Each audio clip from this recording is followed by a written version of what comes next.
Along the lakefront, it was a little choppy, and I was concerned about that early in the day. Things have really calmed down now, and I think to start the day tomorrow, we're actually going to have some pretty cool conditions. The temperatures may be a little bit crisp and cool as you head out early tomorrow, and it's a testament to some drier air that's moved in. That's certainly nice that we don't have the humidity to deal with. I want you to look at the numbers here. You know, typically the temperature is what we often talk about, 65, and we put all the other values on there.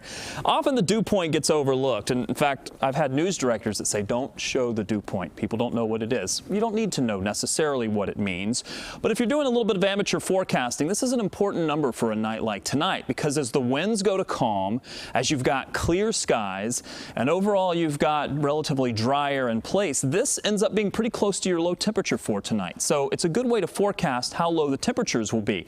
There's one little caveat to that. While many other locations are going to get down into the 50s, notice the city stays into the 60s here, and that's because, well, at this point the urban heat island takes over a little bit from that rule. So the city, which tends to retain all of the heat from today's sunshine, it releases that heat at night and you stay a little bit warmer. The urban heat island that takes over. A lot of sunshine expected for tomorrow. We should be able to get the temperatures back close to 80 degrees. Some of you will be a little bit warmer than that if you're away from the lake.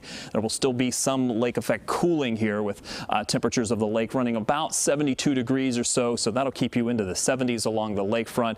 Meanwhile, away from the lake, the temperatures go into the 80s, and then we cool it back down for tomorrow. Air is relatively dry and staying relatively comfortable for the next few days, but look what happens just as we head into the holiday weekend. For Saturday and for Sunday, the humidity starts to creep back up, and it's not just the humidity, it's the temperatures as well. Take a look at the numbers.